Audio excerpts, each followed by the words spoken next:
Welcome, everyone. I'm Elaine Ikeda with LEAD California, formerly known as California Campus Compact, and I'm excited to welcome you all to our inaugural Dissertation Dish webinar.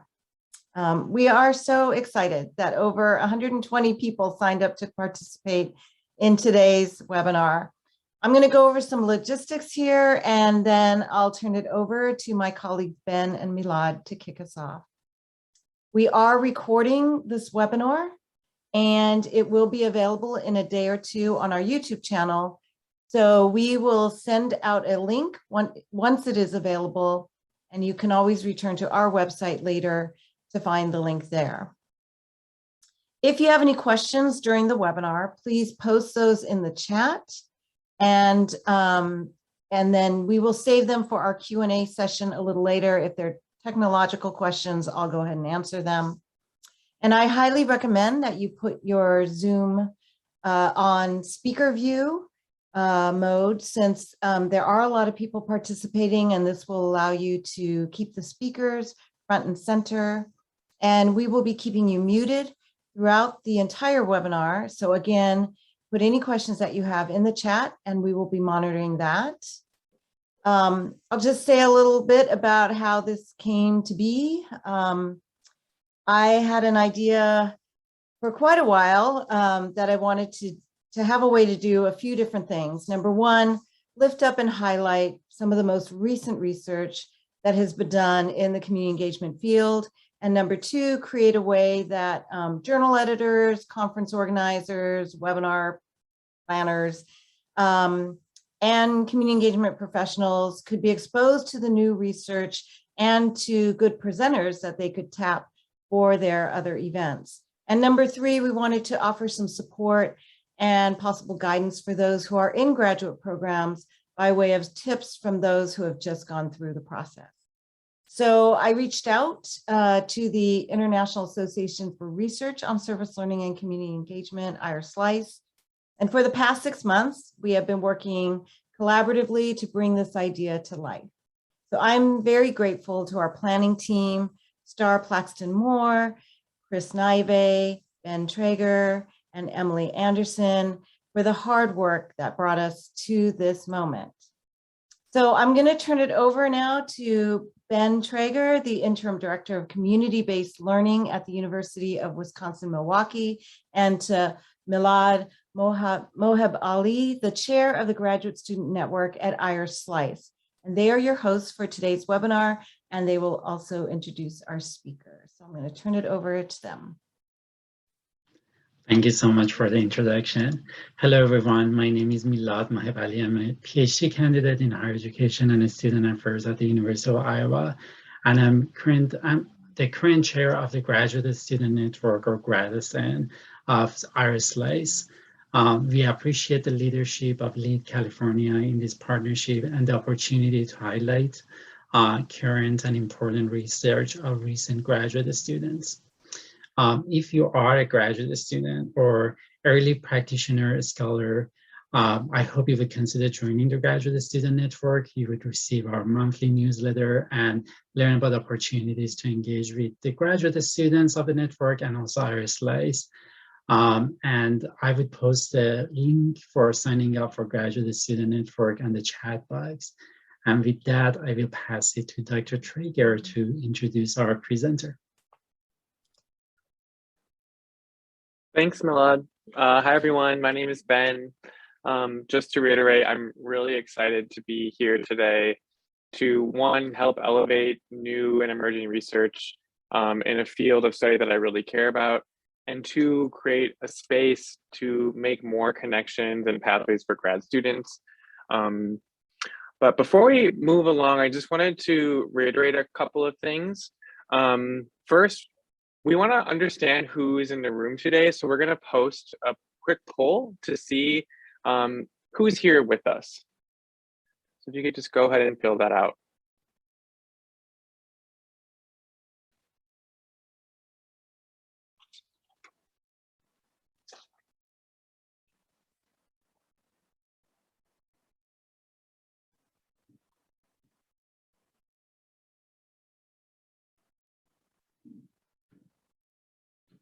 So it looks like we have just about all of the results in.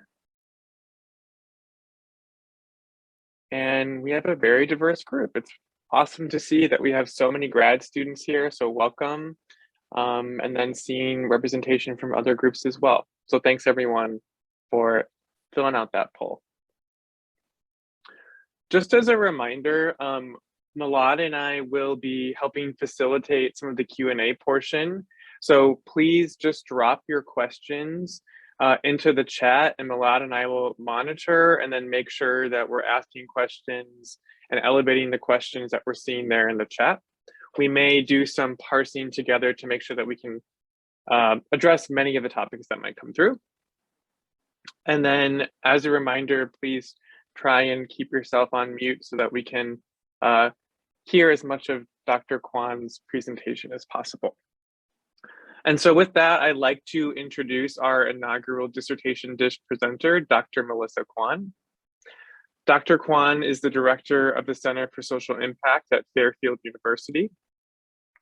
Previously, Dr. Quan served as interim executive director of Connecticut Campus Compact, and later as a research fellow with Campus Compact's Community Engaged Professionals Project. She has published work focusing on professional development in the fields of higher education, community engagement, institutional change, and community engaged teaching and learning.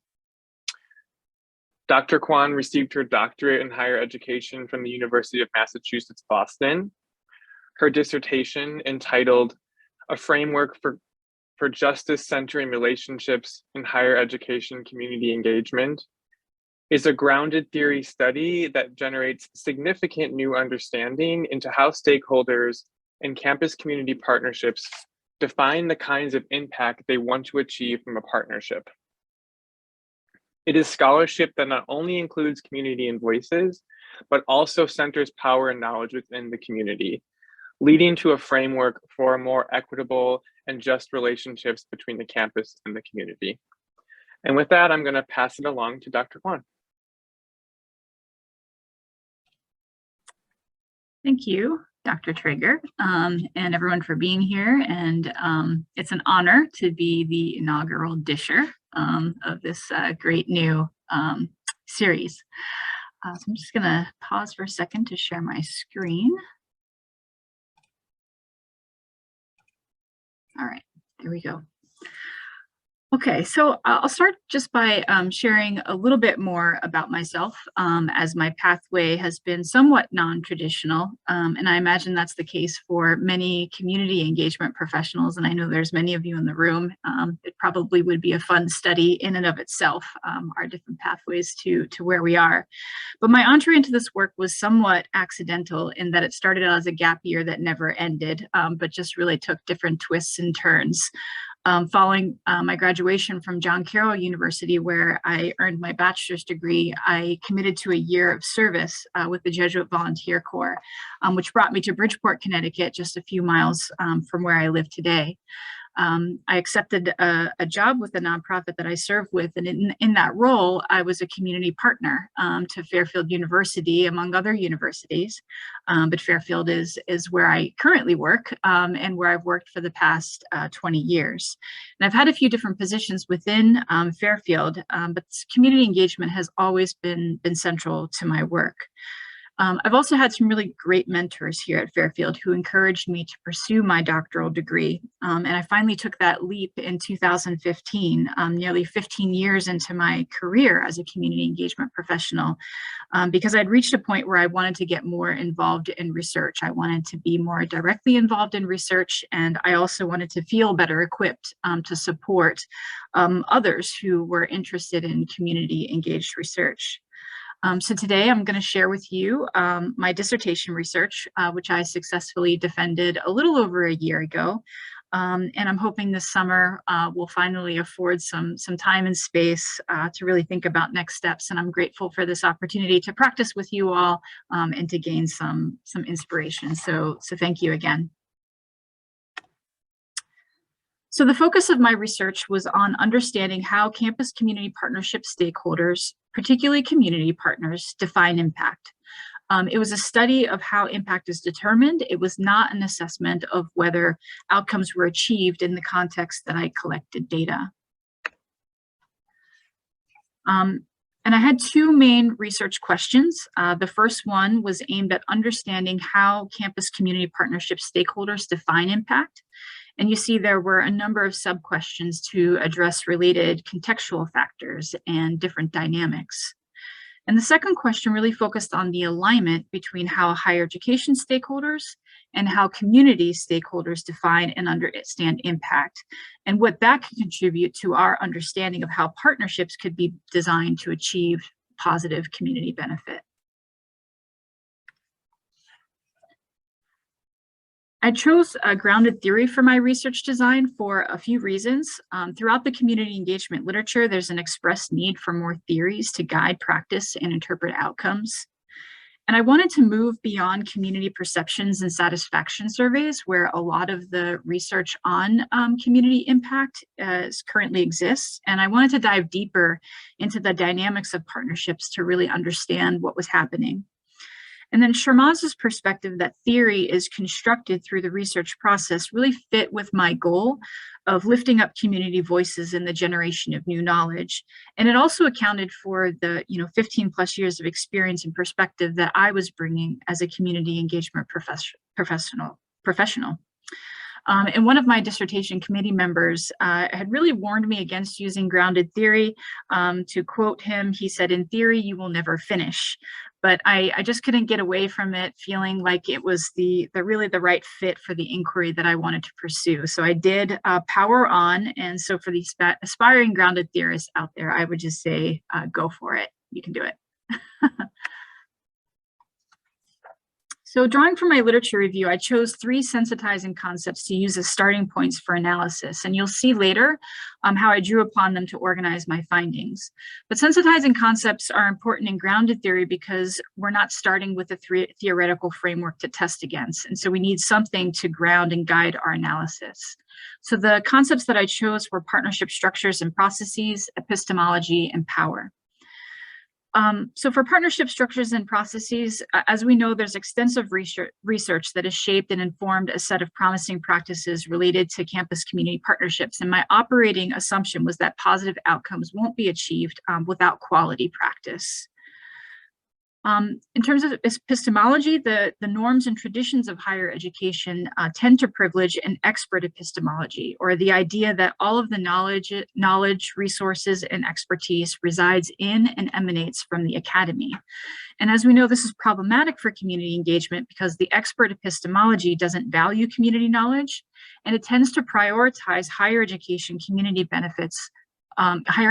benefits over community benefits, which can lead to the exploitation of communities rather than the benefit of communities.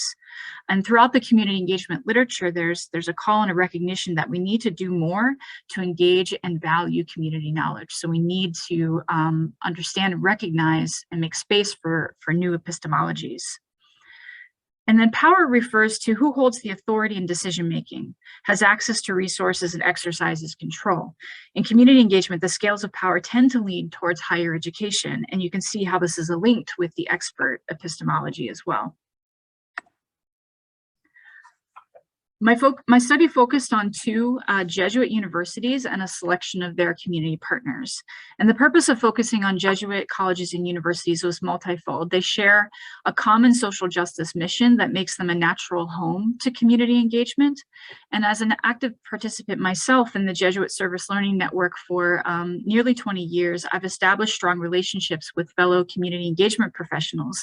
And the trust associated with those relationships was key to me gaining access to the sites and ultimately the community partners that participated in the study. I had 25 participants, 13 community partners, and 12 faculty and staff. And the primary source of data were semi-structured interviews that I had with each participant during site visits. So there were a number of themes that emerged from the research, and I won't be able to speak to all of them in depth, but I'll share a few that are important to the framework that I developed. So the first is a lack of mutual accountability. And there are two important points here. community partners and faculty alike indicated that their planning conversations primarily focused on activities and logistics. So what students would do, where, when, but they didn't find that they were talking about outcomes or goals when they kind of reflected back on that. And in some cases found that their conversations about logistics were sometimes conflated with the idea that they were really talking about goals and objectives. And that's not to say that, that goals didn't exist for the different stakeholders. It's just the participants described a mutually exclusive approach to identifying and tracking outcomes. So community partners understood their goals, but they didn't always know what the student learning outcomes were expected to be. And faculty were aware of what they wanted their students to get out of it, but they weren't necessarily didn't necessarily understand what the community was fully aiming to achieve. And often at the end of the project period, there was no follow-up communication where partners really discussed progress towards their respective goals. And so you can see this reflected in Kamal's quote, where he says, "We have outcomes for our programs. We want to bring in people and get them exposure and match them up with mentors, and then they have theirs. I'm sure they want their students to get community service and to better understand the community and build those relationships. But coming up with those things together, I think is something we could probably do a better job at." Relationship was an important theme that showed up in two main ways: as a facilitator of impact and as an impact in and of itself. And the interaction between relationship and other themes brought nuance to how relationship showed up as important. And in here, the interaction is between relationship and the act of repairing and building trust. And this is a long quote, I'm not going to read it, but in summary, the community partners describing an experience where the head of security for the university is speaking at a student orientation and describing the community surrounding the campus as unsafe. And the community engagement director recognizes this as antithetical and harmful to the mission of community engagement, and later takes action to disrupt it by advocating for changes to the orientation. And her actions lead to a new design that centers community voice in introducing students to the local community. And the story illuminates a few important ideas. First, it describes how the normative language and perspective that positions the university as safe and separate from the dangers of the community undermines the trust and relationship building work that is essential to successful community campus partnerships. And I imagine that we've all had these experiences in our work, perhaps on a regular basis, whether it looks just like this or some reflection of this. Second, the story demonstrates how community engagement practitioners step in to disrupt the deficits-based framing of community life in order to rebuild trust and create the conditions for knowledge exchange. And again, this is just one example, and I'm sure we can all come up with many from our own experiences. And lastly, it points to how relationship building through community engagement is about more than just what happens at the level of individual partnerships or individual service learning courses, but it's rather, it's a component to a broader effort towards social change. And in this quote here, the community partners kind of coming to that realization. The value that community partners placed on having access to the university was present in nearly all of the interviews that I had with community partners. Partners wanted access for their young people, and they wanted access for themselves. They felt that there was something earned in their relationship and in their contributions. They were looking for opportunities for their own professional development. And they often viewed participation in service learning as an entry point to a broader relationship with the university.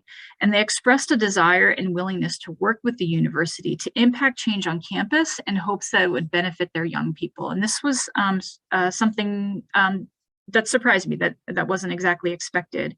And it's evident here in Erica's quote, where she describes hearing a report on the university's campus climate survey and realizing that students and faculty on campus reported feelings of exclusion similar to what her students experienced when visiting campus. And she says, okay, we need to figure this out. We need to figure out how to fix this for our young people. So the idea of creating change on campus was ultimately going to be something that would benefit the community because of this desire for access. The concept of relationships was also connected to power dynamics. I'll just read this quote here. An element of privilege that does not get analyzed is the privilege to come and go. To be in a long-term relationship with the community, the university needs to care that people are dying on the streets in a paramount way. To truly invest in the community is to care and to be present and active. We often focus on some of the logistical hurdles of being more in sync with and present in the community. For example, the fact that communities operate on timeframes that transcend university calendars. But Sam reflects on something much deeper than a logistical hurdle. In their framing of the choice to engage as a privilege with life and death implications, Sam identifies a critical divergence in the ways that communities and universities understand their sense of belonging and responsibility to one another. And Sam really believes that colleges and universities are essential to solving critical social challenges, and believe that change could occur if colleges and universities could see themselves as part of the community, to really share in the pain and the joy of the community, and to employ their power to working alongside community members to address change. And so as this community partner is making decisions to continue to be involved, connected, to be a partner to service learning courses, it's really this kind of bigger vision that Sam has in mind. And the ideal impact described by many community partners and higher education partners for that matter was a transformed relationship between higher education and the community, such that colleges and universities could recognize their place, roles, and responsibilities as part of the community rather than apart from it.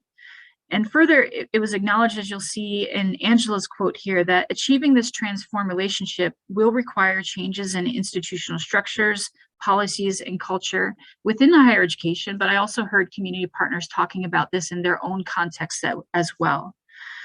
And the idea of a transformed relationship sparks a whole set of considerations about changes needed within higher education in order to achieve this transformed relationship. And Erica's question here in the second quote, where she's talking about what about the middle students, speaks to one consideration, which is how the admissions criteria and selectivity of many colleges and universities, which is a measure of prestige, perpetuates inequality. And a changed narrative that centers the priorities and needs of community would call this into question. And so Erica is reflecting here on the advocacy that she's doing around access and kind of recognizing that the top students are gaining access, but what about the middle students? What about the young people that get left behind? So I organized my findings into what I refer to as the justice centering relationships framework. And I draw here on the sensitizing concepts that I mentioned earlier to organize findings within the framework.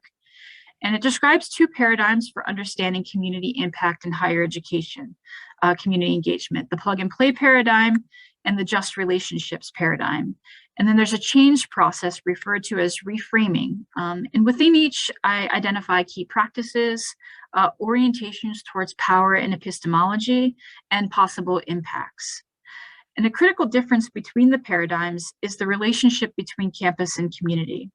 So in the plug and play paradigm, campus community partnerships function as individual units. Impact is focused on, defined as, and limited by individual behaviors and commitments and short-term quantifiable outputs. Within this paradigm, the university is seen as separate from the community, and its investment in and commitment to the community is minimal as an institution overall.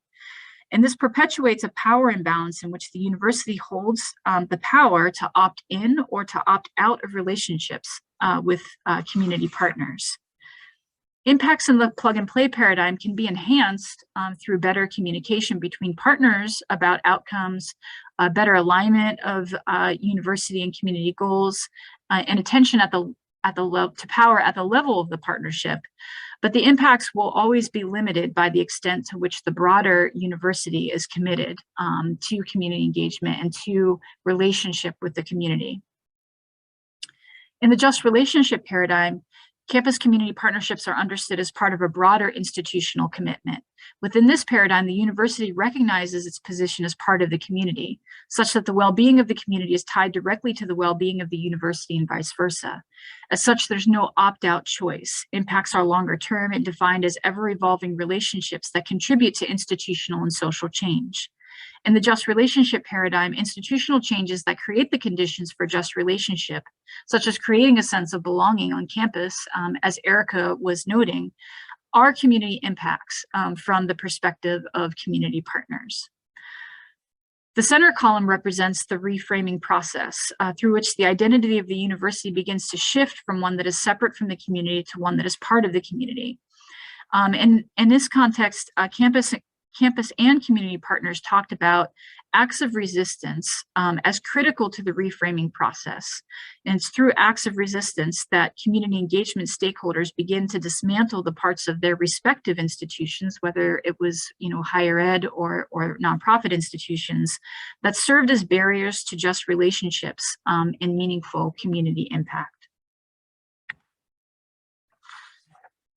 And in my paper, I discuss implications in relationship to the three parts of the framework. So in the plug and play paradigm, first, I think the lowest hanging fruit is we should develop a practice of building in conversations about impact at the start of community engagement, relationships and partnerships, and resist the urge to limit these conversations to logistics or to conflate them. Engaging in conversations with community partners about their goals can lead to new opportunities and more meaningful learning outcomes for students, particularly if we aim to align them. If student learning goals are directly connected and aligned with and reflective of the outcomes that the community is seeking to achieve. And then the process of reframing is a movement towards justice-centering relationships. And it involves deep listening, recognition of community assets, engagement of community voice, and a shifting of power from the university to the community. And examples of reframing that emerged in the data were things like engaging in listening projects aimed at learning about the community, the history of the community, and the history of the relationship between the university and the community, creating real decision-making roles and opportunities for community partners, creating a physical presence and architecture in communities, and rewarding community-engaged scholarship inside and outside of formal promotion and tenure processes. And as you can imagine, there were fewer examples of what it looks like to operate within the just relationships framework. And it was more of a vision that emerged when community partners and higher education partners thought about their ideal relationship or impact. And I think it was also a vision that kept them engaged in and committed to the work. Both universities that participated in the study were embarking on full university commitments to engagement with their local communities through place-based community engagement. And so I think this visioning was a natural part of their work and emerging from that. And as a community engagement professional, my hope for this research was to both advance a conceptual understanding of our work, specifically as it relates to achieving positive community impact, and also to provide some practical ideas that could be applied in the immediate context. I do find myself drawing on the framework to inform my own practice, and there are a couple of ideas from important scholars and literature that I continue to reflect on as both influential to the development of the framework and to how it can interact with these the ideas of these scholars and their work.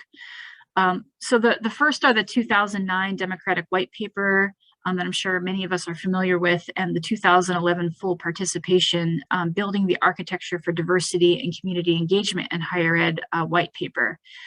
Both argue that to advance and fully realize the public purpose of higher education, institutional change that includes shifts in epistemology and changes in culture and structures to support democratic community engagement are required. And further, they hint that community engagement professionals will need to employ community organizing skills to unite with other synergistic movements on campus. That we can't just stay, speaking as a community engagement professional, we can't just stay within our centers. We need to unite with other movements across campus, such as those aimed at promoting diversity. A second scholar is Eve Tuck, who's an associate professor of critical race and Indigenous studies at the University of Toronto. And in a chapter entitled Biting the University That Feeds Us, Eve writes, I want to figure out which parts of the university can be made useful for communities and to figure out how to dismantle the parts that are not.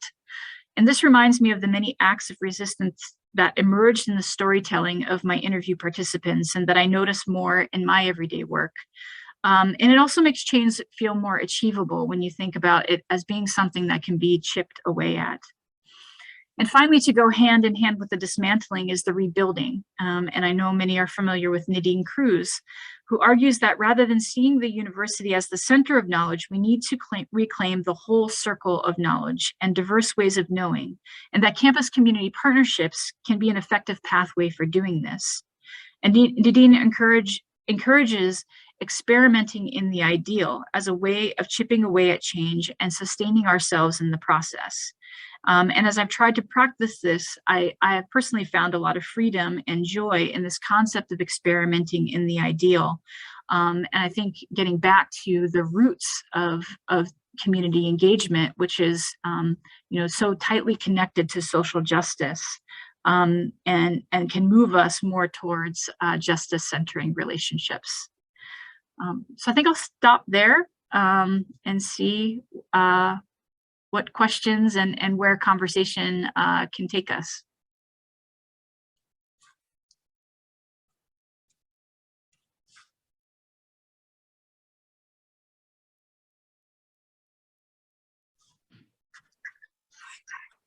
See a few claps on the Zoom page, and I know that people are probably thinking and trying to pose questions. I'll start asking you a very, basic question, more on the graduate student side of doing research. What was the part of your research that most surprised you? I imagine as you were trying to code all the findings and try to move all the stickers, or how are you used to, code and bring everything together. Was there something that really stood out for you? And I know you said you had so much experience with community engagement before, so I imagine whatever that surprised you probably was something that was meaningful and, also shifted how you thought about partnerships. Sure. Thank you for that question. I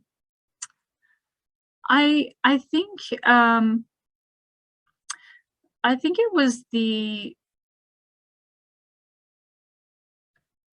real kind of emphasis that community partners,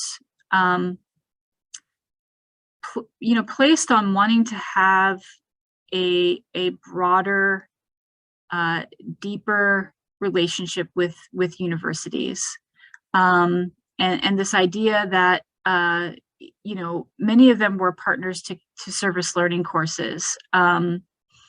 And they gain benefit from that and joy from that, but for them it really was kind of an entree to something bigger that they wanted. They wanted more access, as I said, and I think we're really driven by this belief that this relationship between communities and higher education really is important, and it is worth fighting for, even when things don't go perfectly in those kind of individual or one-off engagements. That this bigger relationship, there's something worth it there to continue fighting for. And I think I was also maybe surprised by some of the insights that I found community partners had into the types of changes that needed to happen within higher education, and were kind of game for being involved in that. That they saw that the power of what could happen if this institution could change. That that's where real benefit could come from. And so it was kind of looking for these entry points to be a part of that. Like, how do I get onto the inside to help make this change happen? I think those were some of the surprising things that came out for me, that often when they were talking about impact, it wasn't really focusing on like wanting more out of this service learning course experience or something. It was much bigger.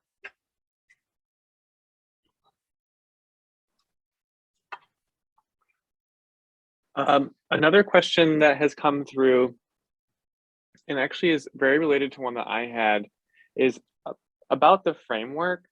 So this is kind of a two-parter.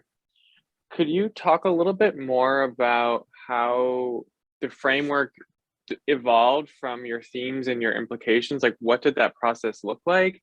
And then a question that came through the chat is how that framework might translate to other contexts, in particular, rural spaces.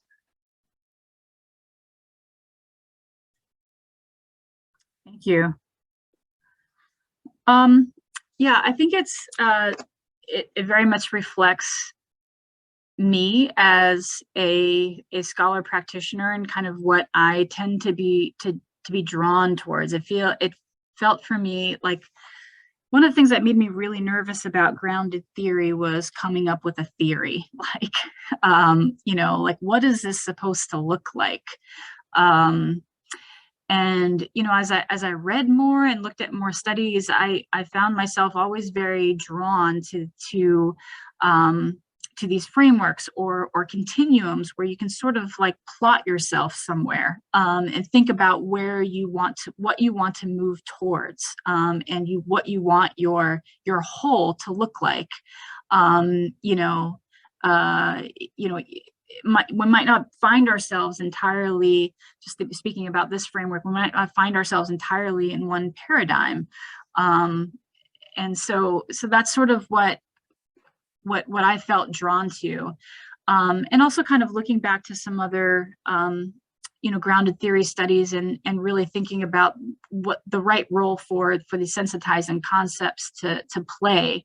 I think that had a lot to do with it in terms of trying to kind of use those to kind of help plot out the real breadth of data and findings that I had.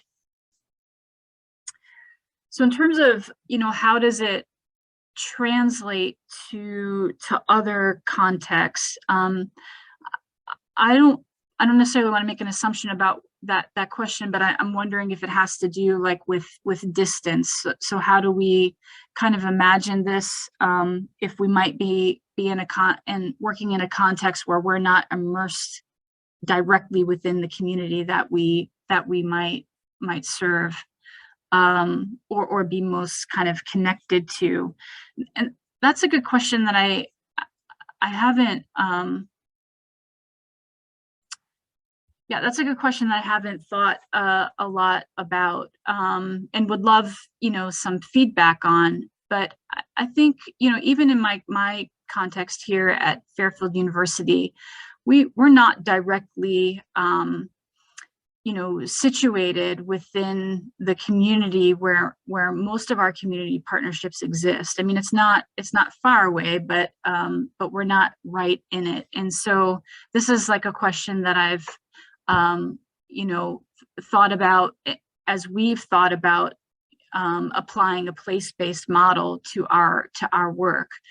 But I think it has applicability anywhere where we're thinking about relationship, because anytime that you're involved in community engagement work, it involves relationship. And so we have to feel some level of deep commitment when we're in relationship with a community. And so I think maybe on that level, it does have applicability in different contexts, whether we're kind of situated directly in the community or we might have some distance between us. We have a question about your data collection, and the question is, when you mentioned community partners, did you survey and/or interview NGO leadership, beneficiaries of the service? So if you can talk more, what do you mean by community partners that were part of your data collection process? And also, how did you send them the surveys? Was there good participation in that if you did both surveys and interviews? Sure.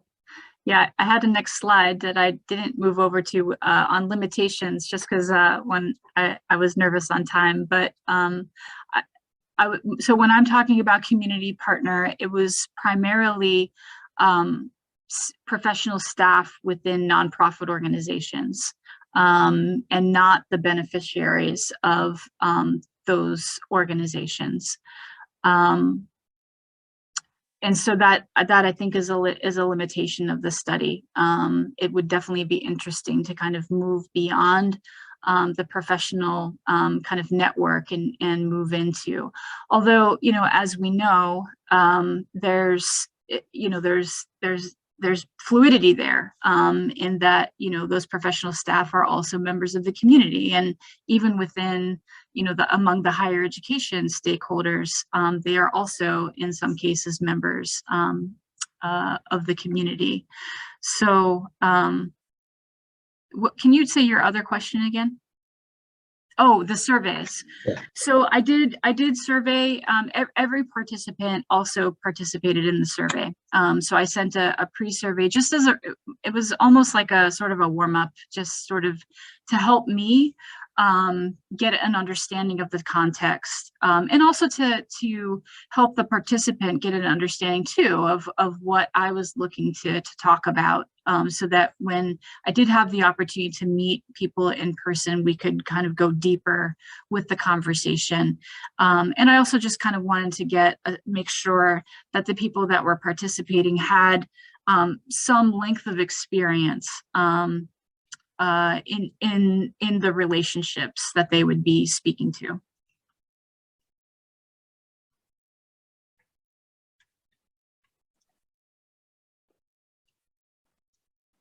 I'm hoping you could also speak to the role of community engagement offices and maybe staff in community engagement offices, especially thinking about, you know, if the service learning and community engagement is moving towards being more institutionalized, right, and happening through those offices, which my assumption might push us towards the framework, like on that plug and play side. So what is your perspective through your research on the roles of the staff in those offices? Thank you for that question. Yeah, I think it means that we need to be more. I think this comes natural often in our work, and maybe we just need to embrace it a little bit more. But that role of community organizer, that our work really does, that we have responsibilities outside of our centers and outside of kind of multiplying community engaged learning courses or community engaged research projects, and to really think about how the other kind of pieces of the university, you know, kind of fit together with how we engage with the community. So just as an example here, I find myself more and more right now working with our admissions department here at the university, and I think it's because of this, some of the influence of the study and realizing how important access is to the community, and so really thinking about, okay, we're doing all of this work through service learning, through community engagement with young people in the community, but what is the pathway? And how do we open up that pathway, and what is my responsibility to that, and how am I a gatekeeper in there? And so I think that, you know, to kind of really you know, kind of commit to this, you know, these really kind of transformative and justice oriented relationships with the community, we do need to figure out how to be kind of social change agents within our institution. And that can sometimes put us in tough positions, you know, as you said, when the pressure is elsewhere, when it's more kind of on, you know, in some cases, increasing numbers, increasing participation, you know, that sort of thing. Right, yeah, I really appreciate the framework. Like when I was going through this, it seems like as a fellow community engaged practitioner, like this is a tool that I can see using quite frequently. So I just want to express my appreciation for you sort of pulling this all together in this usable framework. I have a quick follow-up related to the question that you just responded to. Do you have observations on how to apply this framework, these values, in other parts of the university with community-facing commitments? So much of community engagement here is routed rhetorically through neoliberal transactional relationships. Thank you. And I'm going to try to, I think I'm thrown by the last part of the question that I don't understand entirely. Maybe I if think you he was read it getting, again. I think he was also getting a little bit to what you were saying about like focus on numbers and just increasing. It's all about having, you know, we have X number of service learning courses and X numbers of students versus maybe looking more at those, focusing on the just relationships or crafting a new narrative piece, sort of how I interpreted that. But the last part of the question was that so much of community engagement, I'm assuming within the university, rhetorically is routed through neoliberal and transactional relationships. Yeah. If it's appropriate for me to unmute and sort of explain where I'm coming from, I'm happy to do that. Yeah, that'd be great. Yeah, I mean, there's been some moves here at Indiana University where I am to get involved in more rural spaces, so it ties into a previous question. But so much of those relationships are based around economic relationships and economic revival that is transactional, and speaking to something you said earlier, Melissa, that it's about the benefits to the university and not so much the benefits to, so I guess I'm offering an indictment of neoliberalism in the ways that it commodifies relationships, as opposed to the deeper values that you're espousing in your framework and encouraging us to consider. So it's a larger community engagement in higher education question. Yeah,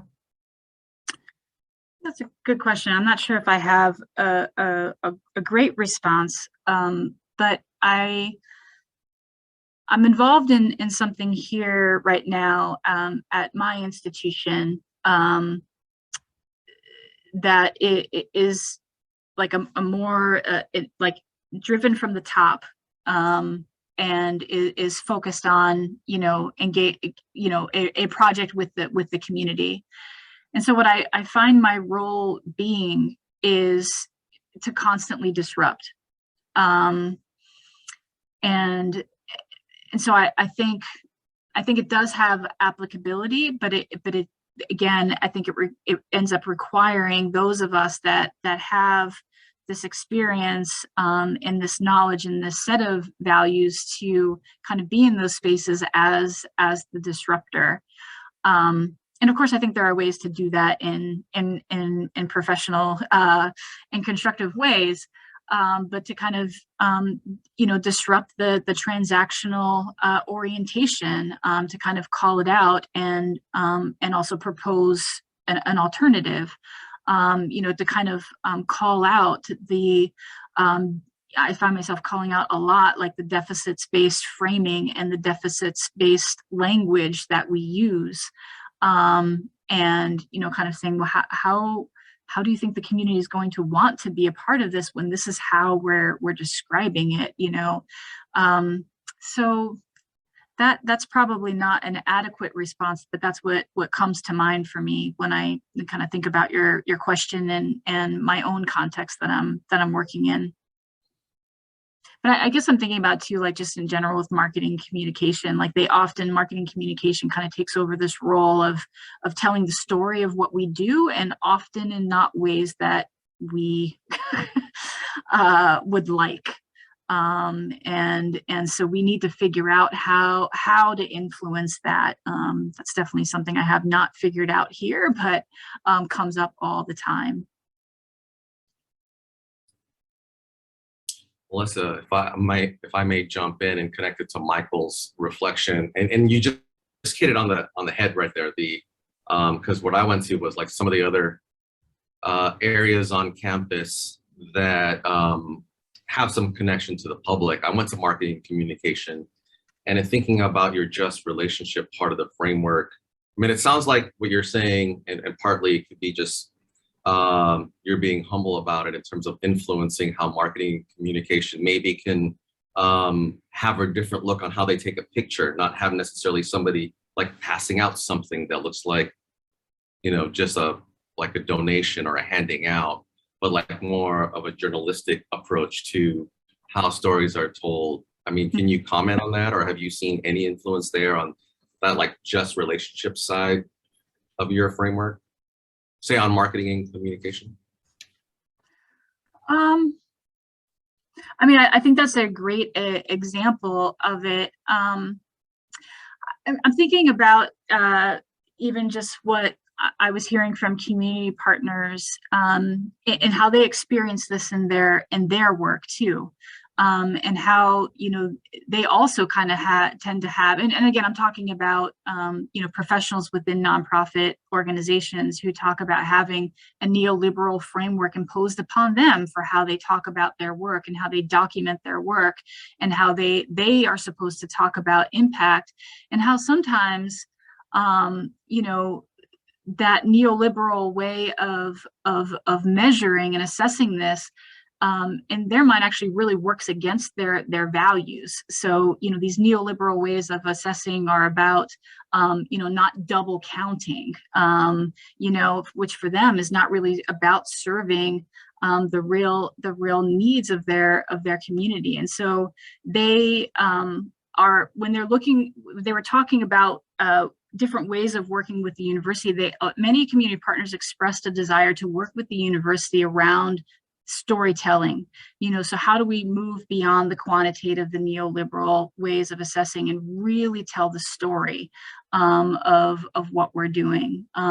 So that's something that came to mind for me in what you're talking about. But yeah, I wish I had some great examples to draw on here. But you know, we've talked about, you know, just kind of creating a guidebook for marketing communications as if they would draw upon it. But, you know, to really kind of help, you know, kind of develop them in ways of you know, telling our story. Thank you, Melissa. I would hate to put some colleagues on the spot, but I will say that I've noticed that there are some collaboratory leaders here in this webinar. So if they feel so inclined, I do think the collaboratory tool co-designed by faculty members and community partners on more equity developed stories could be an interesting platform to share out. Thanks, Chris.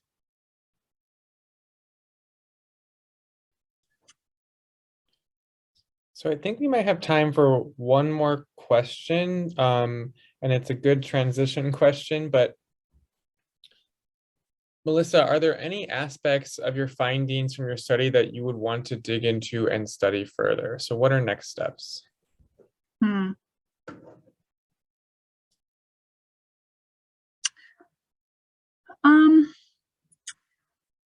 I mean, I think I appreciate this opportunity. Because I really kind of want to hear from colleagues in the field about whether or not and or how this can be useful, and you know, kind of to have that inform, you know, what next steps could be. And something that I haven't done that I would love to do is to you know, really share it with community partners that I work with here too, just to get their input into it, because I sort of started there when I was designing my study. There was a community partner here that I have a very good relationship with, and spent a lot of time talking with her as I was designing the study and coming up with, you know, testing my interview questions. And so kind of to bring that full circle and to share this out with community partners to get their, you know, kind of further reactions about how it resonates in different contexts beyond the context that I engaged in the study with. And I'm very interested in pursuing the whole question of epistemology and what does that really mean, and what does that really need to kind of look like on our campuses and in our work to really embrace diverse ways of knowing. And of course, my mind goes, you know, directly to promotion and tenure there as well. Like, you know, what are the possibilities and the next phase of work there.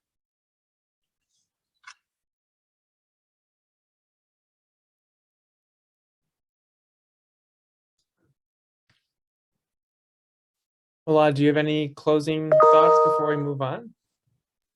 No, just wanted to thank you for starting off the dissertation dish of this year. Thank you very much. It's a pleasure. Thanks. Yeah, I just want to reiterate again, thank you for taking a leap with us and being the inaugural presenter at the dissertation dish.